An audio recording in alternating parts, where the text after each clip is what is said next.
संविधान पर चर्चा को लेकर गिरिराज का राहुल गांधी पर अटैक, कहा पॉकेट में संविधान लेकर चलने से संविधान की रक्षा नहीं होती। गिरिराज सिंह ने कहा पीएम मोदी ने संविधान दिवस मनाने की शुरुआत की, संविधान दिवस की वजह से ही लोगों में जागरूकता बढ़ी। लोकसभा में आज से 2 दिनों तक संविधान पर चर्चा होगी। चर्चा के लिए 12 घंटे का वक्त तय। 14 दिसंबर को प्रधानमंत्री नरेंद्र मोदी देंगे जवाब।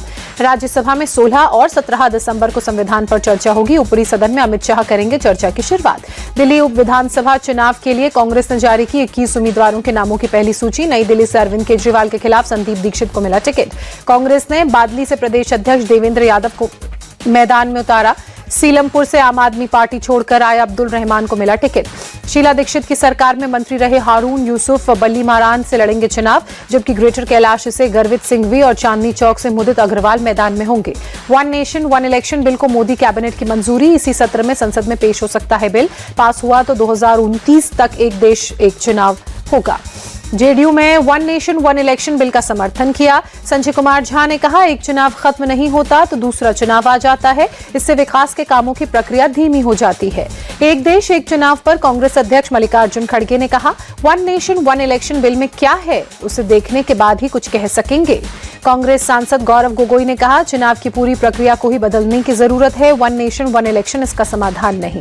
गौरव गोगोई का सरकार पर अटैक, कहा संसद के कानून बीजेपी पर लागू नहीं होते, सरकार के पास अडानी, बेरोजगारी और महंगाई जैसे मुद्दों के लिए जवाब नहीं। वन नेशन वन इलेक्शन पर अखिलेश ने कहा ये बीजेपी का चुनाव जीतने का जुगाड़ है। पूर्णिया से निर्दलीय सांसद पप्पू यादव ने वन नेशन वन इलेक्शन पर कहा वन नेशन वन इलेक्शन लाने की इतनी हड़बड़ी क्यों है, बोले ये कभी सफल नहीं होगा। पप्पू यादव का बयान, कहा जरूरी ये है कि हम चुनाव को पारदर्शी बनाएं। बोले मुझे लगता है कि देश के लिए ये फैसला सही नहीं है।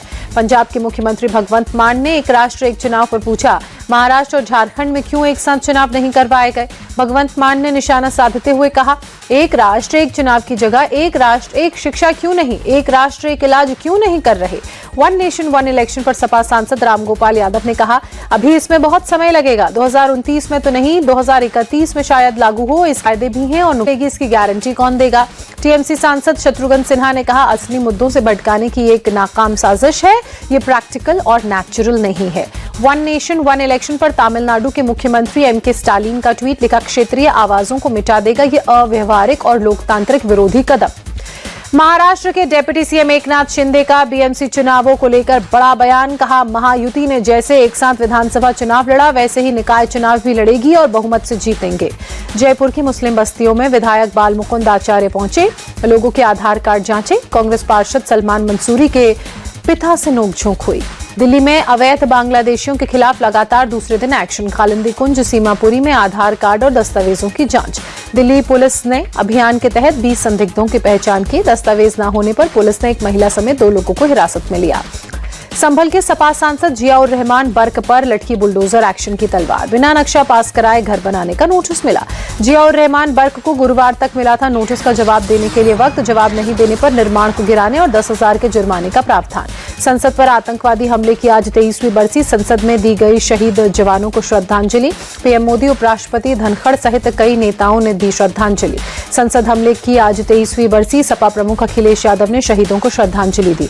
आरबीआई को बम से उड़ाने की धमकी, गुरुवार दोपहर ईमेल के जरिए धमकी मिली। रूसी भाषा में लिखा था मेल, पुलिस ने अज्ञात शख्स के खिलाफ केस दर्ज किया। सड़क हादसों पर केंद्रीय परिवहन मंत्री नितिन गडकरी का बड़ा बयान, बोले दुनिया में सड़क हादसों को लेकर सबसे खराब रिकॉर्ड हमारा, देश में एक्सीडेंट कम होने के बजाय और बढ़े। जब भी विदेश में सड़क हादसों को लेकर बात होती है मैं अपना मुंह छिपाने की कोशिश करता हूं। लोकसभा में सड़क हादसों पर चर्चा के दौरान गडकरी ने कहा राहुल गांधी ने हाथरस में रेप पीड़िता के परिवार वालों से मुलाकात की, 45 मिनट तक बातचीत हुई।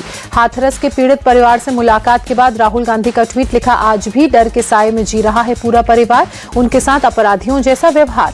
हाथरस के पीड़ित परिवार को लेकर राहुल का योगी सरकार पर हमला, कहा ना तो सरकारी नौकरी दी गई ना ही दूसरी जगह घर मिला, न्याय देने के बजाय अत्याचार हो रहा है।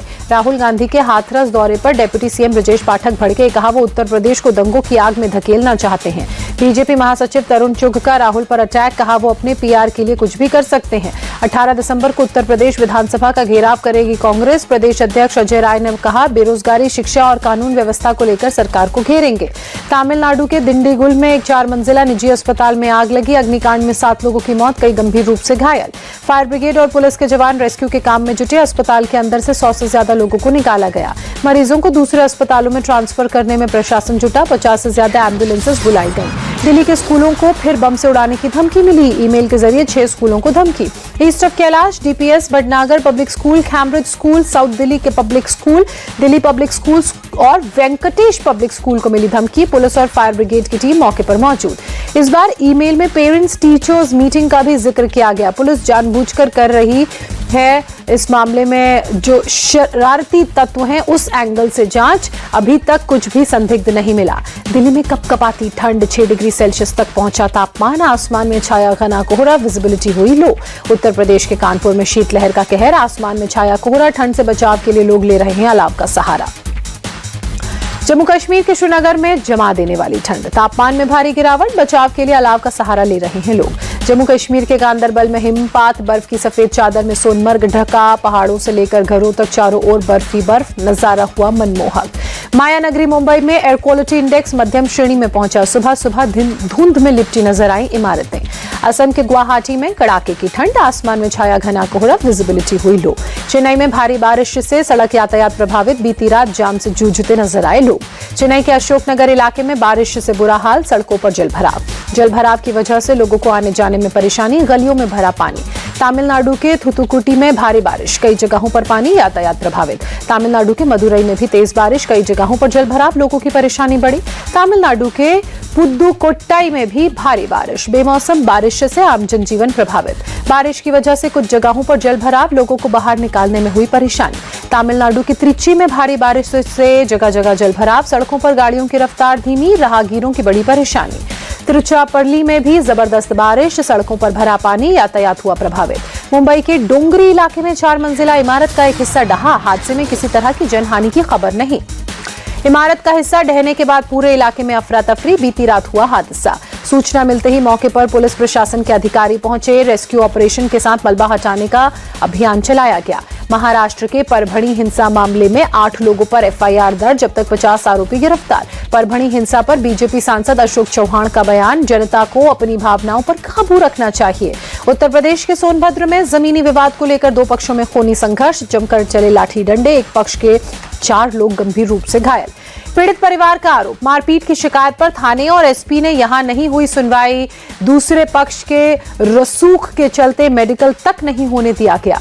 सांखली में मुख्यमंत्री प्रमोद सावंत ने कई विकास कार्यों का उद्घाटन किया, कई परियोजनाओं की आधारशिला भी रखी। मुख्यमंत्री प्रमोद सावंत ने कहा, मुझे फुटसल मैदान को युवाओं को समर्पित करते हुए बहुत खुशी हो रही है।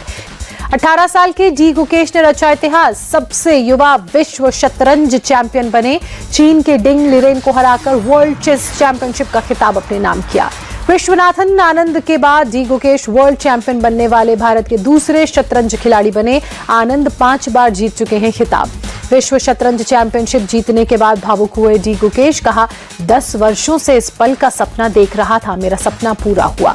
राष्ट्रपति द्रौपदी मुर्मू, प्रधानमंत्री नरेंद्र मोदी ने डी गुकेश को बधाई दी, कहा उनकी अद्वितीय प्रतिभा और कड़ी मेहनत का परिणाम है। विश्वनाथन आनंद ने डी गुकेश को दी वर्ल्ड चैंपियन बनने की बधाई, कहा शतरंज देश और मेरे लिए बहुत ही गर्व का क्षण है।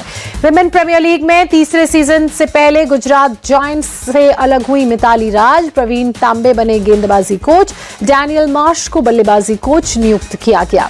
पाकिस्तान के मुख्य टेस्ट कोच के पद से ग्लेस्पी ने दिया इस्तीफा। साउथ अफ्रीका के दौरे पर जाने से भी किया इनकार।